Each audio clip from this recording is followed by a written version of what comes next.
benar. Ya, dan azab kubur itu lebih penting daripada menghiaskan rumah kita. Sebab itu pastikan kita sudah berjaya menghias kubur kita. Nabi pernah bersabda kepada sahabat, laulam tudafinu la da'autullah ayyusmi'akum azabal qabr. Kalau kamu semua tak kena kapan dan kena tanam, aku dah doa pada Allah supaya kita semua diperdengarkan bunyi azab kubur. Masya Allah. Kalau dengar tak tidur kita, tuan-tuan, beribadat saja gitu. Ya? Tak ada sebut nak pujian manusia.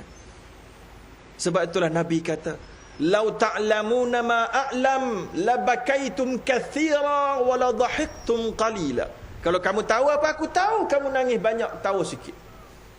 Tapi hari ini tuan-tuan, kita penceramah pun kita paksa suruh dia buat lawak, tuan-tuan. Okay? Kesian penceramah, nak datang penceramah nak lawak apa aku nak buat ini. Kesian, tuan-tuan. Tapi tak apalah, sekali sikit tak apa. Jangan terlampau banyak lawak. Dia jadi Mr. Bean, kan? Dan kita tak mau ketawa banyak-banyak. Sebab itulah Hanzalah dalam majlis Nabi dia menangis banyak, bukan ketawa banyak. Dia menangis banyak. Balik rumah rasa tak menangis, munafik aku ni, kan? Tahu dah cerita, tak payah ulang lah, kan? Tapi itulah dia. Itu substance yang ketiga yang kita nak cerita. Mesti mendapat keampunan, dan keampunan tidak akan kita minta kalau kita tak tahu itu dosa. Dan kalau kita tak tahu dosa itu menyebabkan apa di alam barzah, motivasi kita untuk meminta keampunan akan layu. Kita tidak akan bersungguh. Istighfar kita sambil lewa, tuan-tuan. Astaghfirullahaladzim, astaghfirullahaladzim, astaghfirullahaladzim, astaghfirullahaladzim, astaghfirullahaladzim, alladzi la ilaha illa huwa al-hayyul qayyum wa atubu ilaih. Tak bersungguh. Sujud kita dalam solat taubat selepas sahur kita gagal menitiskan air mata kita, tuan-tuan. Gagal. Sebab tak ada rasa kesal, sebab tak ada rasa takut tangan kejahatan yang pernah kita lakukan. Tak ada rasa takut. Ya, sebab tu Nabi kata, ainan la tamassahuman nar, ainun bakat min khasyatillah wa ainun batat tahrusu fi sabilillah, atau kama qala. Dua mata yang tidak akan disentuh api neraka.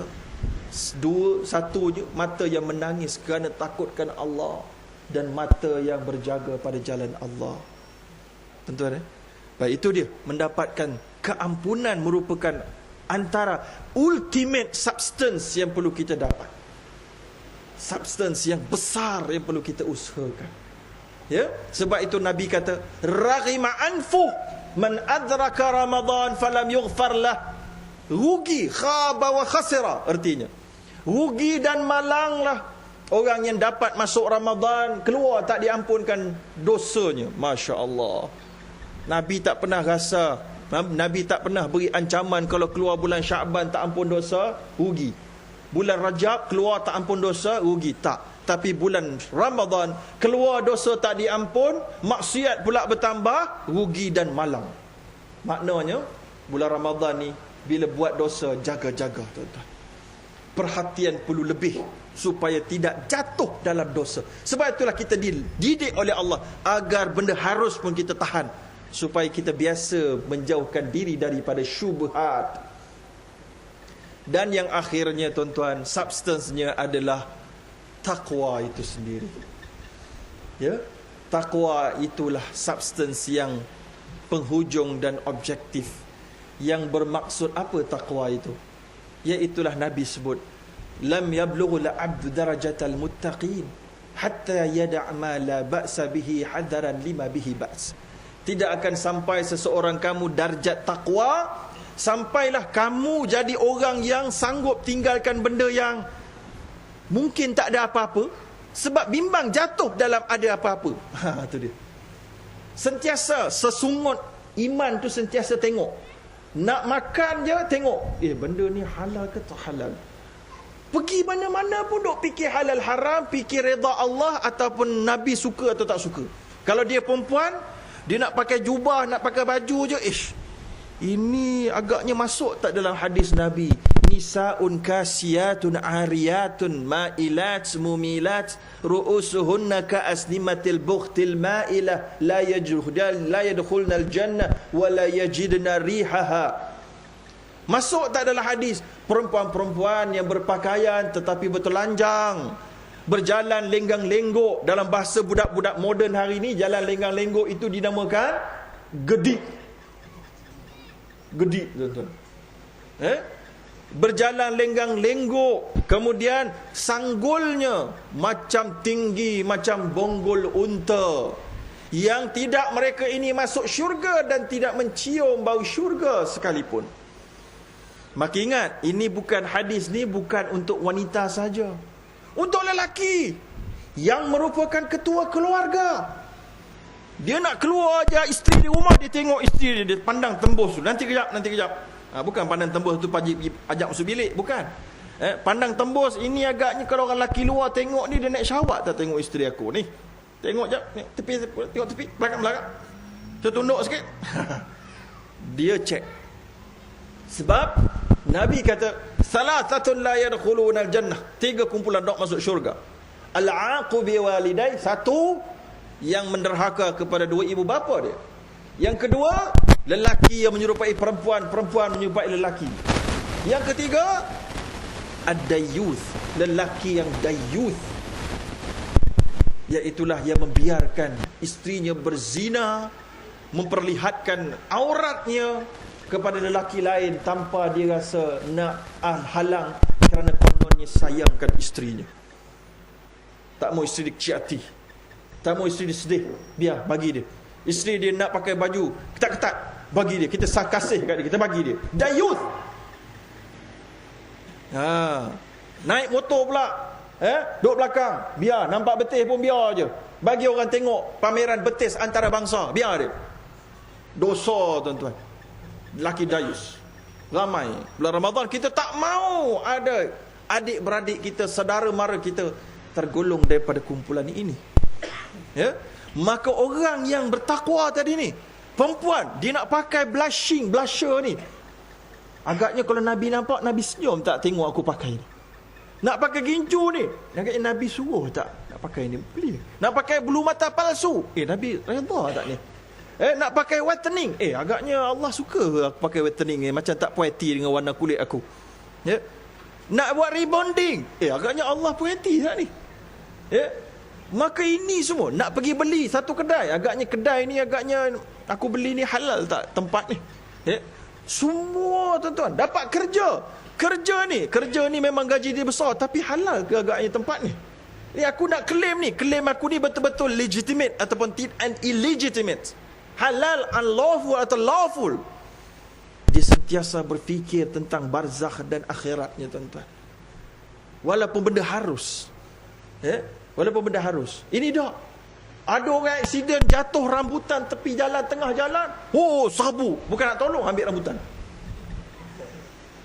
Kedai orang punya Land Rover jatuh, duit siling, berebut, bukan nak tolong, nak ambil duit siling. Ganah betul, tuan. Macam binatang buas di padang, di hutan belantara. Dapat makanan saja berebut. Macam ikan jerung yang lapar, jatuh saja manusia di tengah-tengah, berkerumunlah mereka menggigit-gigitnya. Lalu jadilah mereka balhum adal, lebih buruk daripada binatang ternak. Tuan-tuan, orang putih yang kafir tu, tuan-tuan, pun dekat UK tak ada macam tu, tuan-tuan. Tak ada lagu tu. Walaupun dia banyak lagi kecacatan lain dia lah, tapi at least dia tak ada lah rakus sangat sampai tahap tu.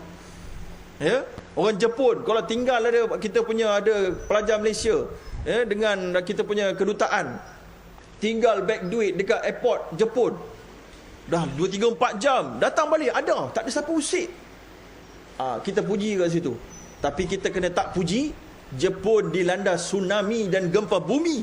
Mengikut statistiknya, antaranya kerana riba yang terlampau banyak, dan juga kerana zina. Dan industri zina dia, industri seks dia adalah yang terbesar di dalam dunia.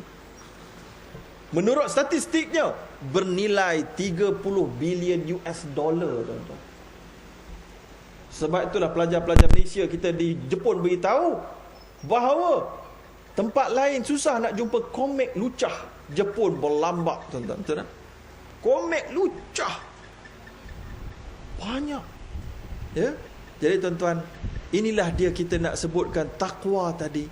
Sentiasa sebagaimana Ubay kata pada Umar Al-Khattab, syammartu wa ijtahad. Aku sentiasa bersedia, aware, sensitif supaya tidak terpijak duri-duri di jalanan. Itulah dia takwa. Fadzalika taqwa. Jadi kita harapkan kita mampu tergolong daripada kumpulan ini. Dan petang tadi dalam pukul 5 saya ceritakan bab takwa jangan hanya nampak pada amal ibadah dan dosa-dosa yang banyak ini, tapi nampak juga berikan prioriti untuk belajar dosa-dosa besar. Belajarlah apakah dosa-dosa yang Nabi nampak semasa Mi'raj. Nabi ditunjukkan azab-azab semasa Mi'raj, azab yang paling popular sekali. Belajarlah kembali tuan-tuan. Tuan-tuan akan dapati zina, mengumpat. Imam Ahmad bin Hanbal kata, "Lau kanatil ghibatu tuftir, ma kana lana min saum." Itu dia. Kalaulah mengumpat itu boleh membatalkan puasa, tak ada siapa mungkin agaknya berpuasa. Sebab itulah ghibah itu, mengumpat itu nampak di dalam Mi'raj semasa Nabi di langit, bawa ke langit, melihat dosa riba, dosa zina, dosa mengumpat dan macam-macam lagi. Supaya kita tahu prioriti.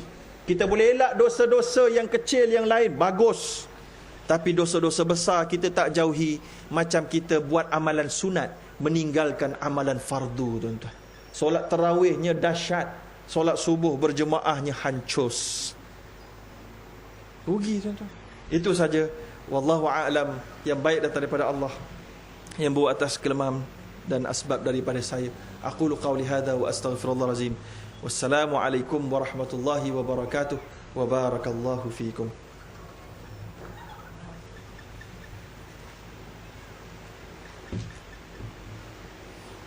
Jazakallah khairal jazak. Terima kasih kepada Al-Fadhil Ustaz atas penyampaian yang cukup bermakna pada kita semua. Moga-moga kita dapat manfaat daripada apa yang disampaikan, dan jangan lupa kita sampaikan juga pada keluarga kita yang tidak dapat mendengarnya di rumah. Moga-moga mereka juga dapat keberkatan daripada apa yang kita dengar, dan kita dapat pahala atas apa yang kita sampaikan dan yang kita dengar. Dan makluman Ustaz, ada buku ada iklan. Sebelum tu kalau ikut jadual esok Ustaz Nik Zawawi, tapi saya bercakap dengan Ustaz Nik Zawawi maghrib tadi. Ustaz tak dapat datang kerana beliau terpaksa menggantikan Tok Guru Nik Aziz yang kurang sihat untuk menggantikan kuliah. Kebetulan pula jadual kita dia dah masuk dah dalam handset dia, tapi kena curi handset dia Kuala Lumpur ni dengan duit-duit, dengan dompet semua sekali. Jadi dia bila saya call dia tu, dia kata sudahlah, dia kata jadi 2 program lah. Jadi kok mana pun tak apalah, dia kata kita cari orang lain lah kat sini sebab jauh sangat. Kebetulan dia dah berjanji dengan Tok Guru Nik Aziz, jadi lebih besar lah daripada kita di sini. Jadi pun begitu, jangan tak datang pula esok. Kita akan ada penceramah gantian, mungkin lebih hebat. Kita tengok siapa nanti. Jadi itu saja. Dan war-warkan kita punya program kita kepada semua rakan-rakan dan taulan, supaya kita sama-sama mengimarahkan musalah kita. Dan begitu juga subuh esok datang ramai-ramai. Yang wajib wallahu a'lam bissawab. Kita tangguhkan tasbih kafarah dan surah Al-Asr. Dan sebelum tu lupa, Ustaz Zarudin juga ada bawa buku formula solat sempurna yang bagus color baru. Color baru. Yang ini kalau nak dapatkan di belakang sana, boleh beli dengan harga berapa Ustaz? Harga RM25.90. Okey, itu saja. Assalamualaikum warahmatullahi wabarakatuh.